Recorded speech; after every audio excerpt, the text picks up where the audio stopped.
So what is a string in programming language, in any programming language? It's a group of characters or sequence of characters, right? So how to use these strings in our program? We can store these strings in a variable and use that variable to print it using a print statement, or you can use that variable as a parameter to pass it as a string parameter to any function, right? So in that way we can use strings in many ways. So basically in Python, strings are nothing but a sequence of characters, either which are enclosed in single quote or double quote or triple quote. We can also use triple quote. So we'll discuss about the triple quote concept a little later. But first, fundamentally, strings are nothing but a sequence of characters. You can either enclose them within a single quote or double quote or triple quote. We'll be preferring double quote here in our programs. Later, we'll also discuss about the triple quote concept also. So if you look at this program, as you know, we have already used some strings in our programs at the beginning, right? So this is for formality's sake.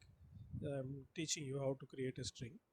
But after this program, we'll see some other programs which will include many other operations that we can perform on strings. So the first string is storing a content called hello CSC. Second string B, it is storing how are you. So these are the two strings that we created. So we can create a string by enclosing in a double quote and assigning it to a variable so that you can use that variable anywhere. So the other way is we can also give as input from the input function also a string value and store it in a variable. So we'll see in the next example how to do that also. Already we have done it, so we'll see once again. Then if I print this string, it will be automatically printing the entire string. So which string will be printed? I'm printing A, so it will display hello CSC. Then in the next print statement, what I'm doing, I'm slicing. So you know the slicing operator, right? We have seen it while discussing lists. So you can apply, at that time I told you that you can also apply this slice operation to strings also, if you remember, right? Uh, so I'm using it here now for strings. So you can refer to the string characters individually by using the index value starting from 0. So I'm using here slice operation. So within the square bracket, after the name of the string variable A, within the square bracket you will specify how many characters you want to slice and display. So starting from 0 up to 4 means 4 will not be included. So 0, 1, 2, 3 up to these 4 indexes will be displayed. So what is this print statement going to do? It is going to print the first 4 characters. Then individually I am printing the fifth index character that is part of a string. So first 4 characters will be what? HELL, right? Then the fifth index character will be 0, 1, 2, 3, 4, 5 exclamatory mark, right? Then print a star 2 means this will multiply, that means it will print that string multiple times, 2 times. And print this is concatenating two strings. I'm concatenating the first string A with a backslash n character and then followed by it one more concatenation of the value of B. So if the first string is hello CSC, then the second string is how are you. So both these lines, instead of being displayed in a single line, because I used backslash n here, so it will display it in the next line. Okay, so let us execute this program and see.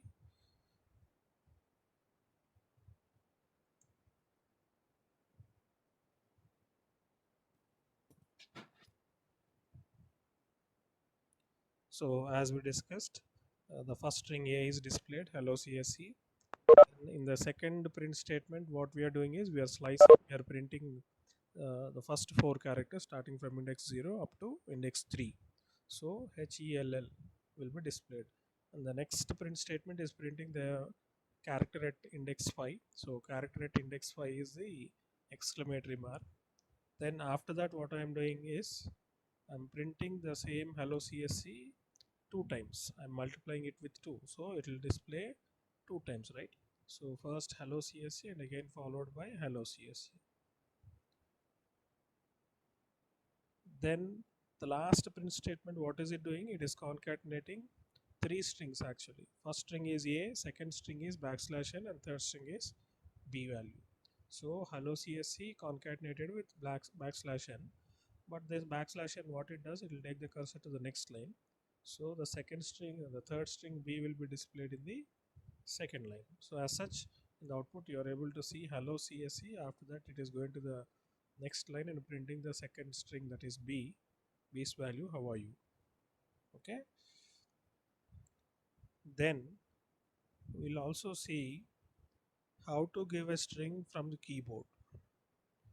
So instead of assigning a string value by enclosing it in double quotes or single quote and assigning it to a variable, uh, which is which has some disadvantage. Why? Because if you want to change that string value, again you need to edit the program, make the change to the program, save that program and run the program again, right? So each time you want to give a different string or use a different string, what you need to do is you need to edit the program, save it and run it again. So instead of that, if you take the input dynamically during runtime from the keyboard, then if you want to give a different string or use a different string, only thing you need to do is you need to run the program once again. That's it. So that is the advantage here, right? So how to read a string, use the same input function, and we also discussed that by default this input function will read everything that is given as input from the keyboard in the form of a string.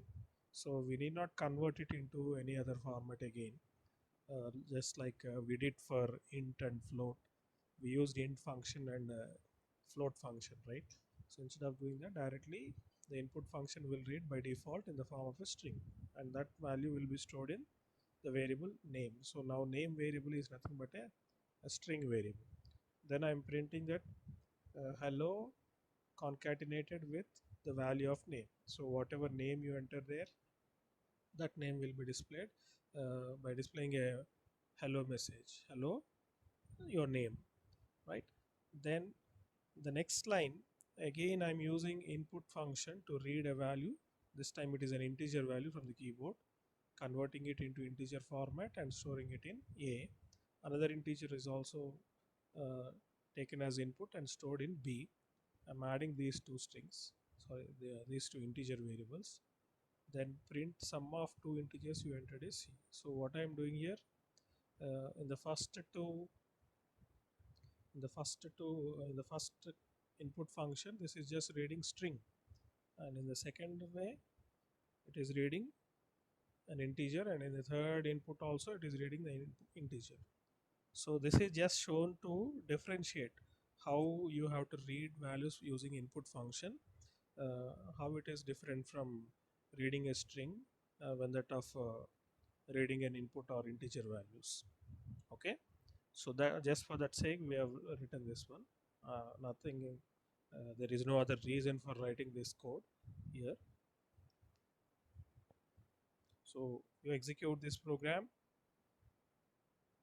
So what is the name of the file? Input. So it will ask you to enter your name. So then it will display a message, hello receipt.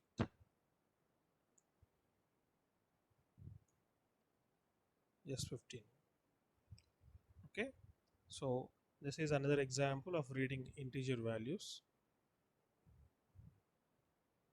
So look at this another example.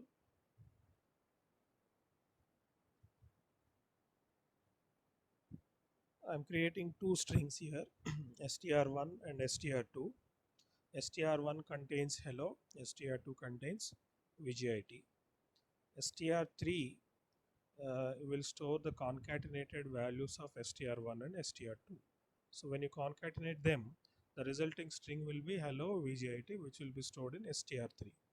So after that, what I am doing is I am printing the concatenated string str3. Then I am taking another string variable str4 and displaying and assigning a string value hello to it. and one more str5 is created variable, and using input function I am reading name of a user and storing it in str5. Then we are using a shorthand operation here. That means you are appending here at the end of the existing string. So str4 already has hello. Now that will be appended with str5. So what is str5? Your name that you enter. So it will display, it will have now content str hello plus your name. So str4 will now have both the concatenated values of hello and str4 and str5. Then after that, str4 is again uh, changed to by concatenating it with welcome to Python programming. So again, I'm doing some appending. So I hope you understood the difference between appending, right? Appending and concatenation. So this is simply concatenation. You are adding two strings using a concatenation operator plus here. Then what is this doing? str3 is a new variable. str1 and str2 are different and str3 is different. But if you look at this one, or these two statements, str4 plus is equal to str5, what you are doing is already str4 contains some string. At the end of the string, you are adding another string, right? So this is called, this operation we call it as appending. Instead of using the term concatenation, we have to use the term appending, because the existing string will remain as it is. At the end of that existing string, another string will be appended, right? So that's the reason why we use the term appending here. So in both these statements, then after appending them, I'm printing the value of str4. Then str1 is multiplied by 3 times. So this is called as multiplying. So when you multiply it, what will happen? The same string 1 will be displayed 3 times. So what is there in str1? Hello. So this will display hello, hello, hello. So let us see whether we'll get the output as expected or not.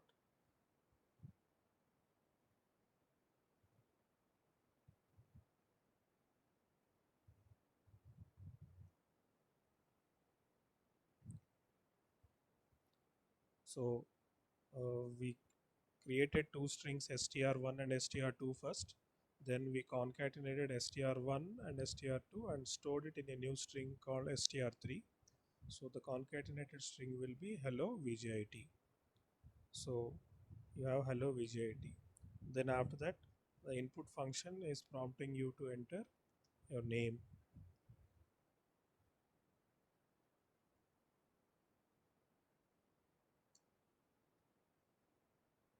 So it is displaying now, hello Rashid, welcome to Python programming. And at the end, what we have done is we have multiplied the same string str1 3 times. So it will display hello, hello, hello, because str1 contains what? Hello, right? Hello ending with a exclamatory mark. So this is another example program, and let me show you some more examples.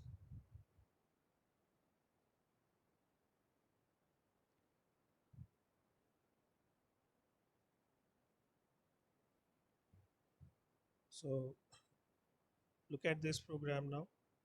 We are creating two strings, str1 which contains Liril, str2 which contains Python. So in the first print statement, what I am doing is I'm displaying string 1 is equal to string 2, and that means I'm comparing the two strings whether str1 is equal to str2 or not. So when you use this comparison operator between two strings, what it will return? It will return either true or false. If they both are same, it will return true. If they are different, then it will return false. So when this message is displayed, string 1 is equal to string 2, uh, this will be displaying what? Either true or false. Now in this case, because string 1 is a Liril and string 2 is Python, both are not same, so this will return a false. So as a result, the output of this print statement will be string 1 is equal to string 2 is false. Then the next print statement, what it is doing, it is using not equal. Okay, so not equal to str2, this will return true because they are not equal.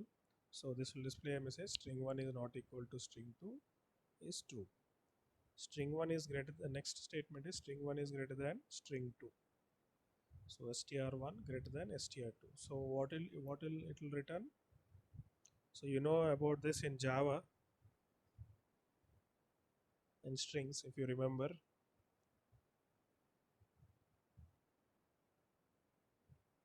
Okay, at least after looking at the output of this program, you must be in a position to answer this. So I'm using less than, greater than or equal to, less than or equal to. So look at the output.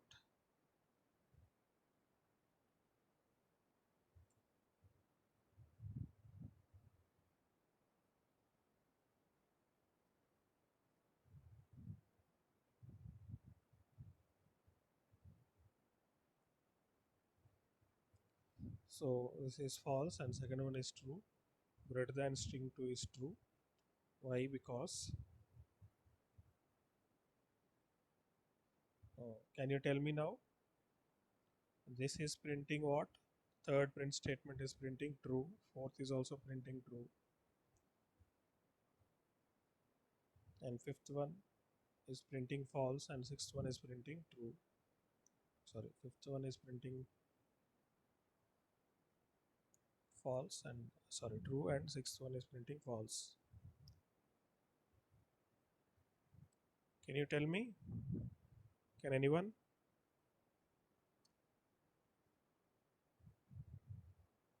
What is the first letter of str1? L. What is the first letter of str1? L. What is the first letter of str2? P. So str1 greater than str2 will return true because L appears alphabetically first and P appears later. So that's the reason why it will return true. And in the next print statement str1 less than str2, this will return false because P does not appear before L, right? Got my point or not? Sir. Okay. Yes, sir. Okay, fine. Then greater than or equal to str2 means either the first letter of the both the strings must be same, or uh, the first letter of the first string must be coming before the second first letter of the second string alphabetically. So that will be true. That's the reason you get true here, right? And less than or equal to 2 str2 will return false, like this one. So whatever this does, the same thing will be done by this one. So now let me change, uh, instead of this literal, I'll use say PHP.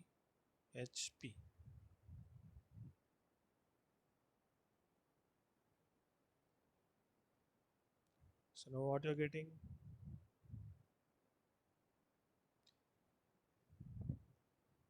The first two, str1 is equal to str2, will return true.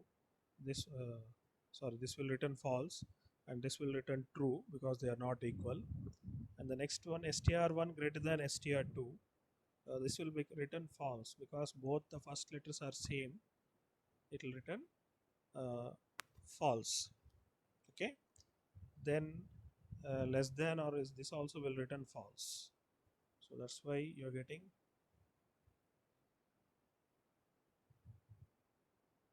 str1 less than str2. So both are equal, right? Then come to the second letter. Second letter is H. Second letter in the second string is Y. So which will appear first? H will appear first.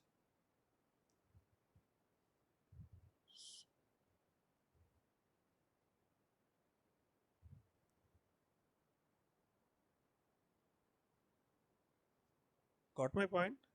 When the first letters of the two strings are same, then we have to check the second letters also. have to check the second letter also, right? So look at the second letter H in first string str1, and in the second string the second letter is Y. So when you compare both are equal, it will return false. When you compare not equal, it will return true. But when you compare str1 greater than str2, uh, what is it returning? It is returning false, right? Why it is returning false? Both first letter of str1 and first letter of str2 are same. They will be equal, right? So that's why it will return false for that one. But coming to str1 less than str2, uh, the first letters are equal, so that's why we need to check the second letter also. Second letter is H for str1, second letter is Y for str2. H will appear first, so H will be greater than Y in order, right? But you are saying less than str2, so that's the reason why it will return false for this one. This one will return true because H is greater than Y, right? And P is also greater than T because T will appear after P will appear before T. So that's the reason it will compare the first three letters because there are only three letters. The three letters will be compared with the first three letters of this one. Okay. Then str1 greater than or equal to str2. This also will return false because it is only greater than. It is not greater than or equal to. So it will not return true. Then str1 less than or equal to str2. This is returning true. Both P are equal. H, I think there is something.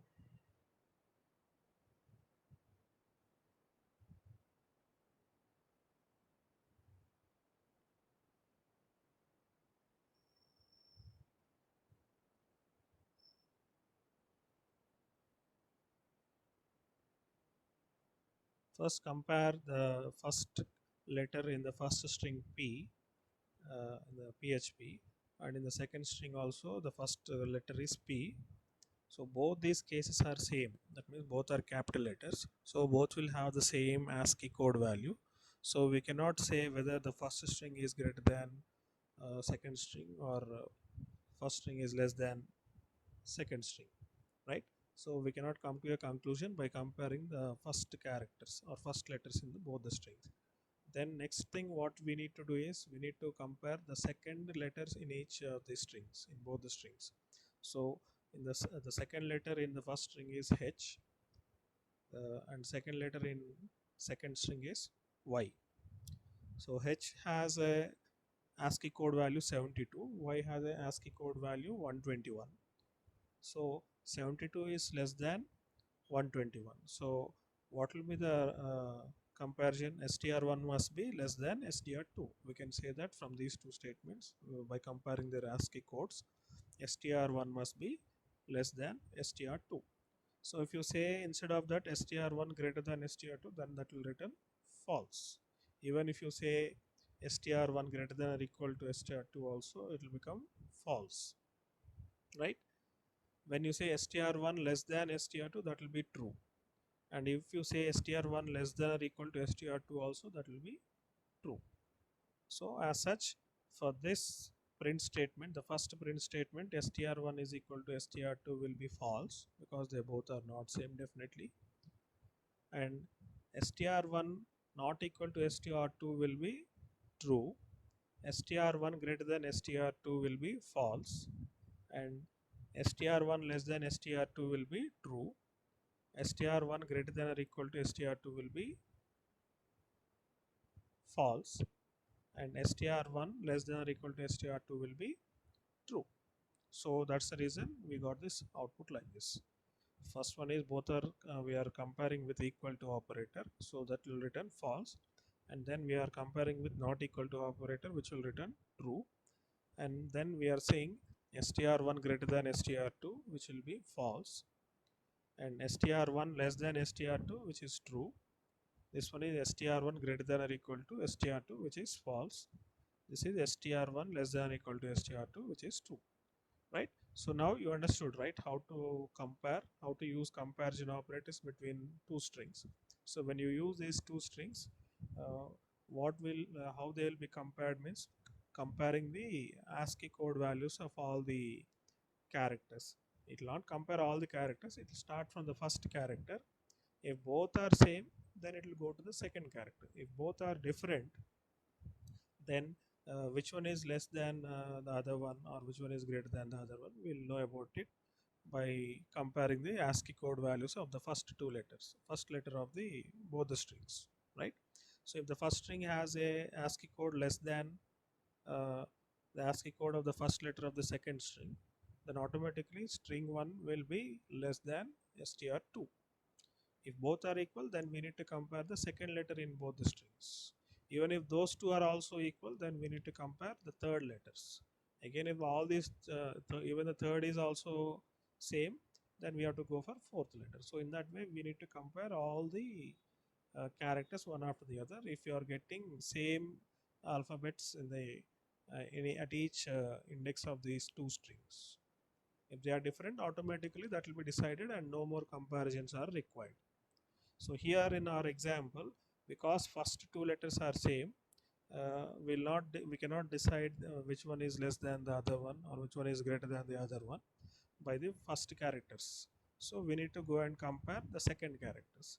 Even if the second characters are also same, then we have to go for third characters. But here in our example, we are confined only up to the second character because second characters are different.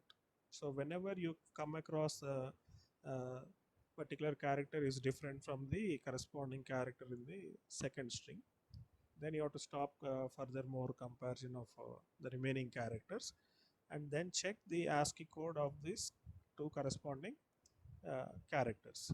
And if one of them is less than the other character's ASCII code, then whichever string is having that ASCII code with less value, that string will be considered as the less than the other string. Okay, otherwise it will be considered as greater than the other string. Okay, uh, so when you say less than or equal to, also that is also true, that will also become true, but greater than or equal to will become false in that case. If both the ASCII codes are same, then again anyhow we have to go and check for the next characters, right? So there will not be a comparison of ASCII code, or there will not be a situation of two uh, letters in the corresponding positions of the two strings having the same ASCII code. If they are having same ASCII code, we have to ignore it and we have to go for the next letter in the strings, right? So either they'll be less than or they'll be greater than. But when we are using these comparison operators, if one string is less than the other string, we can also use less than or equal to, which will yield the same uh, truth value. When one string is greater than the other one, when we use str greater than or equal to, also it will give the same value, right? So that's why for the third print statement str1 greater than str2, and the fifth print statement str1 greater than or equal to str2, both are yielding the same output, that is false. Okay, and similarly str1 less than str2 and str1 less than or equal to str2, both will yield the same true, right? So this is how you can compare two strings.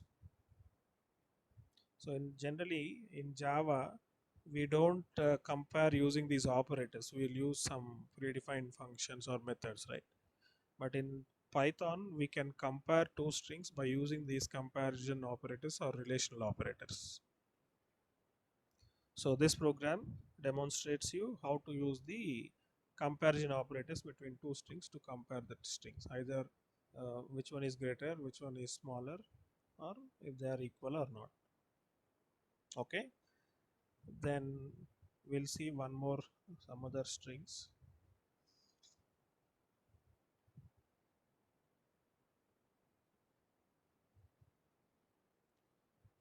Just like you can iterate through lists, in Python, we can also iterate through strings also. So you can use the for loop here. So I've created a string called str, assigned a value called Hyderabad. Okay. Then for I in str, I'm printing I.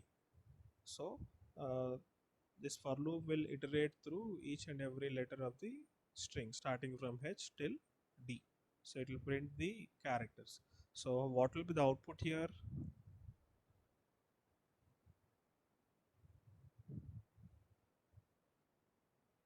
What will be the output? How will you get the output? Any guess? Character, sir. Character, but all the characters, how they will be printed? Whether they will be printed in a single line or multiple lines? Uh, Yes, sir. One multiple is lines. equal to X1 is equal to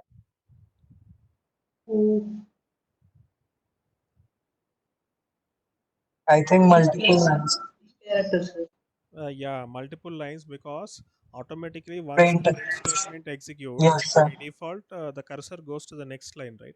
So the next print statement will print the character in the next line. So that's the reason we have observed it even in list also. When you are iterating through the list items, after printing the first item of the list, the next item will be printed in the next line. So Hyderabad will be printed in not in a single line. Instead, it will be printed in multiple lines, printing one character or one letter in each line. Okay. And coming to this one, the next print statement where I'm iterating through again using the same for loop, but I'm using the end separate end keyword here. So you know, end keyword parameter that we can pass for print function, right? So if you don't specify this end keyword, by default the end keyword value will be double /n, that is new line character. But if you specify something, then uh, that will be used. So what I'm doing is I'm giving a blank string here. I opened a single quote and closed the double single quote, so there is no gap. So this will print the Hyderabad in a single line.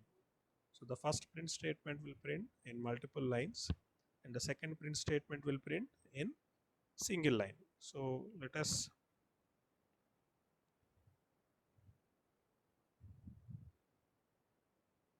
see the output.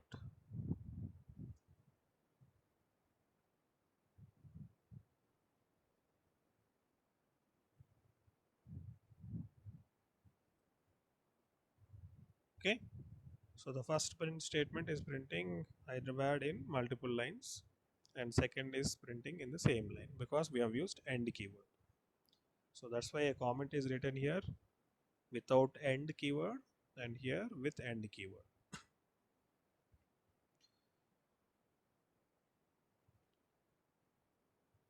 Then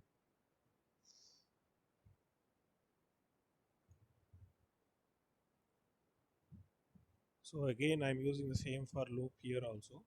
Uh, I created a string with name message and stored hello ending with a exclamatory mark here. Then I created a variable index and assigned a 0 value for it. For I in message, I'm printing message of. So you got this. You try to understand this one.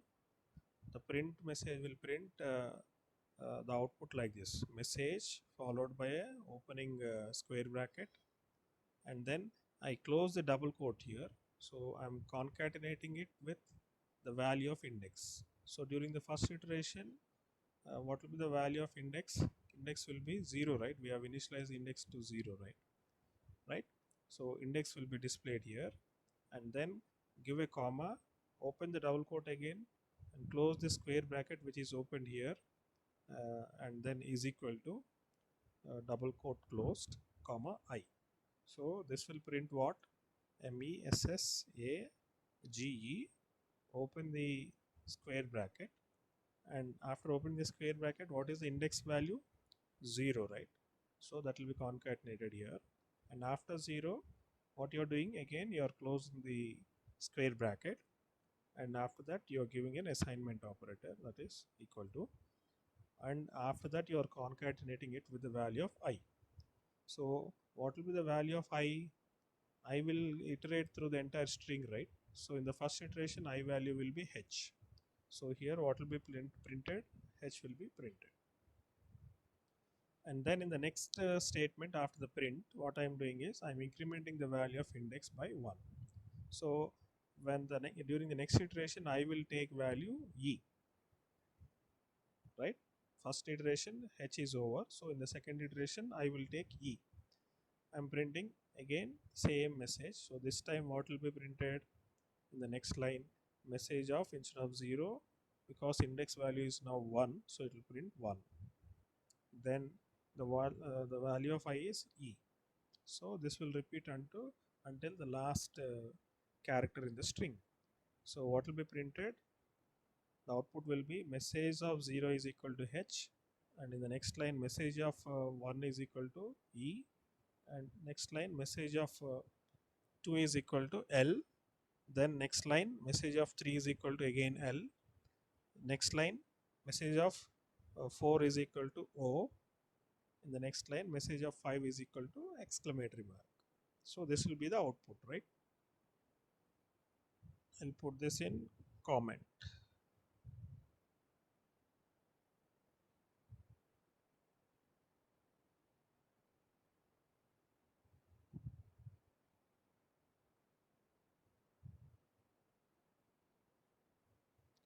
So the file name is traverse.py. So as expected, message, a square bracket open, the index 0 is printed, square bracket close, and assignment operator, and then h. Next line e, l, l, o, and finally exclamatory mark. Right. We'll see once again some other programs. Let me tell you about this raw string.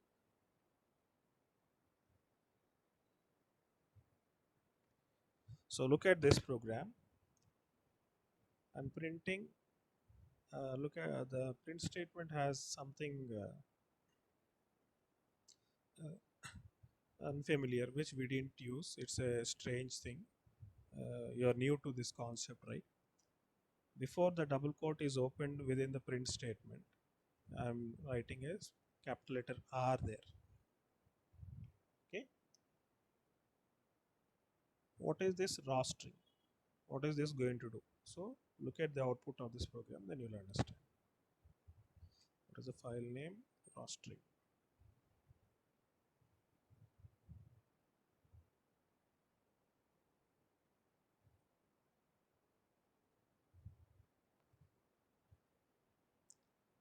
So what do you understand? Inside double quote, what is there? Hello, followed by an exclamatory mark and followed by a \n and then a space and Python. So if I remove this R and save this program and run it, so look at the output. Previously it was this one. Now let us see. So what is happening after hello? Because you have \n, the cursor goes to the next line, and after \n you are giving a space here. So in the next line one space is given, after that followed by Python. So now you understood, right, what is raw string? If you give small letter r,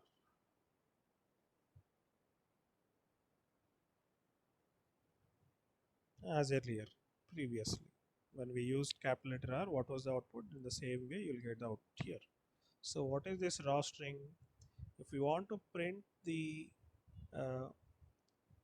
content that is part of your double quote within the print statement as it is, you don't want to use any escape characters like \n, \t and all, okay, then precede this string inside this print statement before the double quote, either using a small letter r or capital letter R.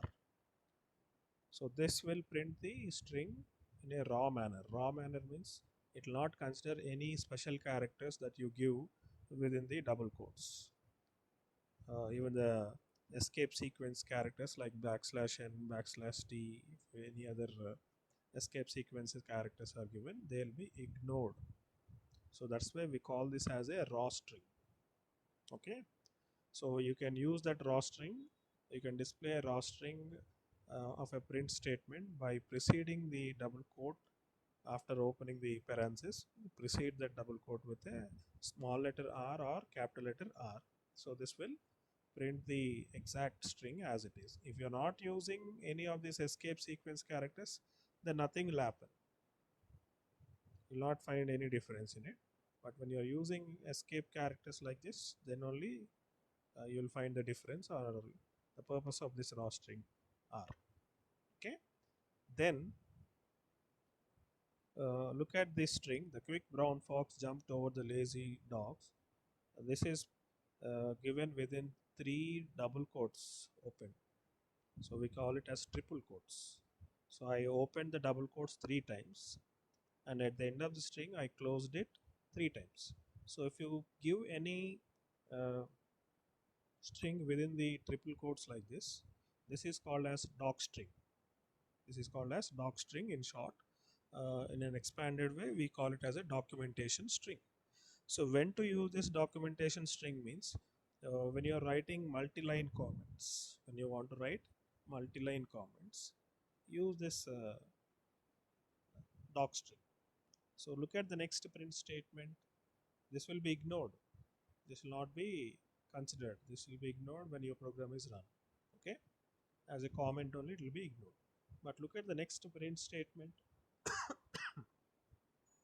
So what is it printing? The quick brown fox jumped over the lazy dogs. Why it is printing that entire string in multiple lines? Because in the print statement I gave in that way. So now I'll bring this into the same line and run the program again. So look at the way it is printed. The entire string is printed in a single line. So what is the purpose of this documentation string or doc string is, you can use it for two purposes. One purpose is you can document your program either at the beginning of your program or somewhere in the middle of the program. You want to explain what the following section of code is going to do. You can write some comments, right? If you are writing a single line comment, then we can precede each line, precede that line with a hash symbol like this here. But if you want to write a multiple lines of comment, which is nothing but generally it happens when you're writing a documentation, it will contain some paragraph of text. So in that case, what you can do is, instead of using preceding each line, each and every line with a hash symbol, we can use a triple quote open at the beginning of the comment in the first line, and in the last line after the comment is completed, close those triple double quotes, right? So then this they'll be considered as a multi-line comments, but we don't use the term called multi-line comments in Python. We'll instead call it as a doc string or documentation string.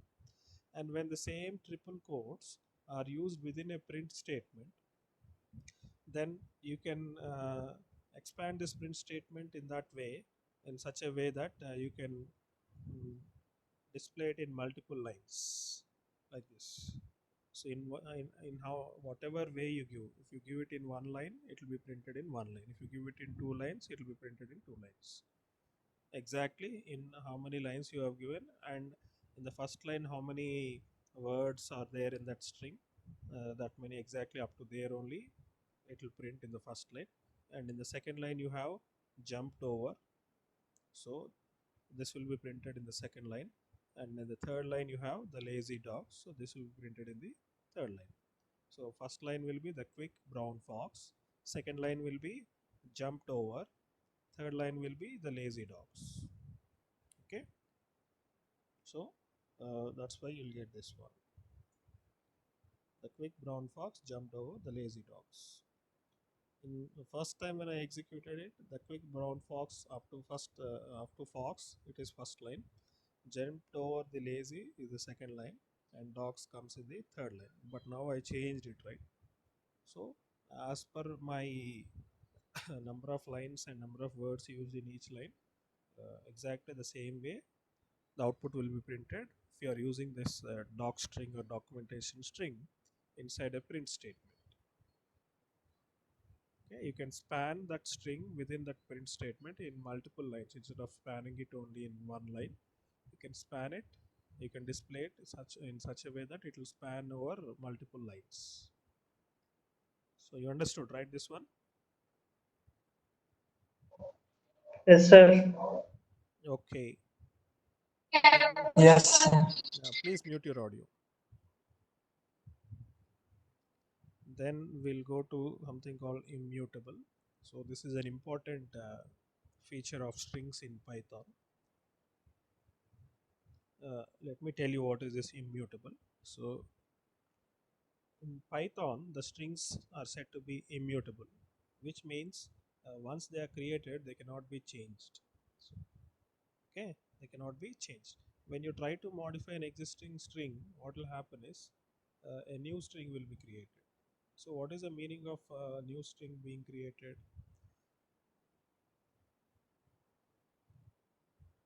You know the concept of memory allocation, right? So this is related to memory allocation. We didn't discuss about memory allocation concept in Python till now.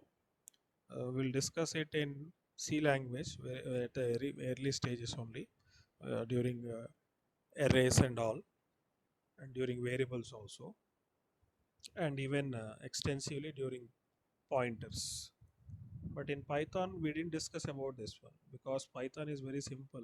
User need not bother about uh, the memory allocation scheme and all in Python programming, so that is hidden from user. Even in Java also the same thing. User is not concerned with how the memory is allocated and how in background your program gets executed. So that is the reason we say we use the concept called object-oriented programming concept called abstraction, right? So the innermost details are hidden from the user. The user will only know what happens, but he'll not know how it happens. So that is the meaning of abstraction, right? So when a string, what do you mean by immutable? Strings are immutable means they cannot be modified, just like tuples. So tuples in Python we have discussed, right? We cannot modify a tuple, right? So similarly, strings are also not modifiable. So you cannot modify a string. So if you cannot modify a string, then we call it as a immutable thing. Anything, not a string. Even tuples can also be called as immutable. Okay.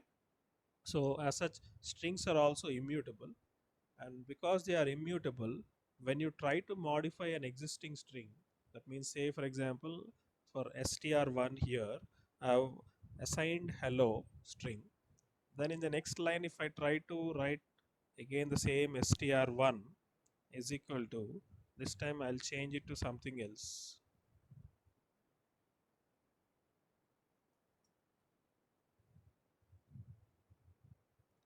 This one. So because I'm trying to modify this str1 value, earlier the str1 value was hello, and now I'm trying to modify it with how are you. So that means hello is replaced with how are you. So what will happen is uh, Python will allocate a memory location for every string or variable. This is str1 is a string variable, right? So it will allocate memory to all the variables. If you want to know the memory location of the variable, you have a predefined function in Python called id. So this will return the memory location where this variable's value is stored. Okay. So what will happen is uh, it is saying that if you try to modify whenever you try to modify an existing string variable, a new string is created. What do you mean by new string? That means a new memory allocation will be created, will be done for that str1.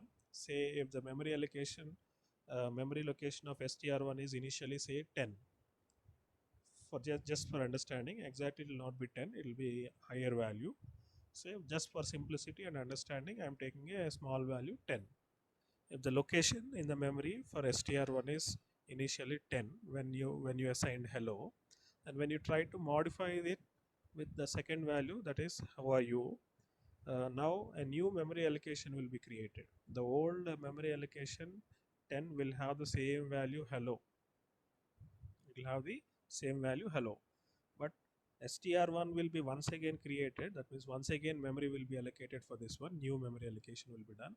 Say if it is allocated at location 100, say, then there the second value that you mentioned how are you will be stored. So that is the meaning of this statement. Whenever you try to modify an existing string variable, a new string is created. So how will you know that this is a new string is being created? uh, by knowing the memory location of that string. So how you can know the location of the string means by using a predefined function called id function in Python. Okay, so I'll remove this str1 just for your understanding explanation. I wrote that statement. So now str1 is assigned hello followed by an exclamatory mark at the end. Then I'm printing string1 is str1, so it will print hello as it is. Then after that I'm printing the id of str1. Okay, so id of str1, what is it going to do? It is a predefined function and it receives the variable name as parameter, and what is it going to return is it is going to return the memory location that is allocated for this variable str1 in the computer's memory. Then I'm creating another variable str2 and assigning a string called world to it, then printing string2 and printing the memory location of the string2 also. Then here what I am doing is str1 is appended with str2. So when you are appending a value, new value to the existing string, it is nothing but modification, right? So that means you are trying to modify the value of str1. Initially the str1 value is hello. Now you are trying to append world to it so that it will become hello world. So a new string will be created now, str1. So its memory location will be varying now. It will not be same as str1's memory location.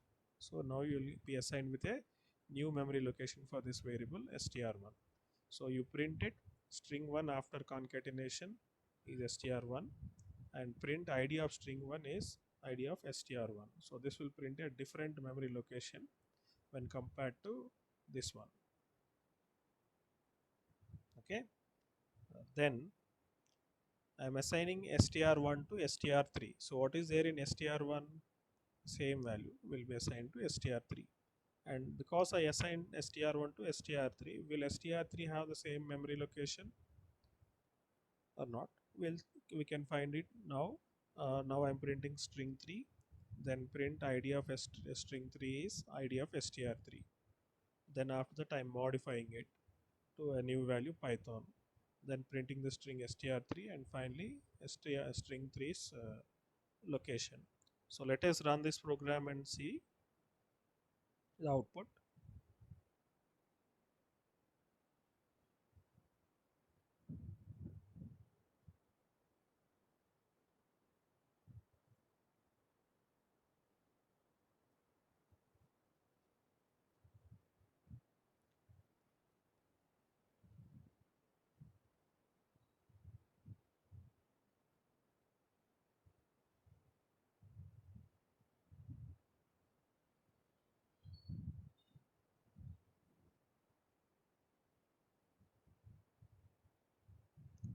So what is str1? It is hello. So this is displaying string1 is str1, that is hello. Then id of string1 is, see this numeric value 1965199053296. So this is the location, memory location, where this str1 variable, string variable is stored. Okay, then I'm creating another string str2 and printing that string str2 also, and also its memory location. So string2 is world, right? And its memory location is 1965199053488. This is 296 and this is 488. Okay, then what I'm doing, I'm modifying str1 so that I'm appending or concatenating to the existing str1 hello a new string called world. So str1 will now have hello world. So string 1 after concatenation is printed. So this will print hello world. Instead of hello, it will print hello world. But when you look at the ID, what is ID? 1965199054256. Earlier it was 296, now it became 256. So the memory location has been changed. So what is the meaning of it? A new string variable is created. Instead of using the older one, a new string variable is created. Okay. Then str3 is assigned with str1. So now remember, str1 is nothing but this hello world, and its memory is this one 256. I am assigning the same str1 to str3. So when you print str3, you will print the same hello world, and when you print the ID of str3 also, what is being printed? The same memory location that is there for str1, the same is printed here. Okay, you are just making a Xerox copy of it, that's it. You're not allocating memory exclusively for str3. You're using the same memory there, right? str3 and str1 both will share the same memory location and the same value. Because they are same value, they can use it. They are sharing it. Instead of creating multiple uh, locations for both these variables and storing the same value, we are storing the value in the single location, and we are referring it with using two string variable names. One is str1 and the second one is str3. Okay, then the next string, you are modifying str3 to what? Python. So when you try to modify Python, what will happen? A new string will be created. So str3's memory location will be changing. So ID of s, so it will print Python first, and the ID of string 3 will become now, earlier it was 256, right? Now it will become 344. Okay, understood?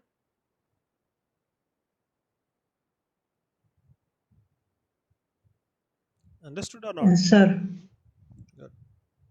Yes, sir.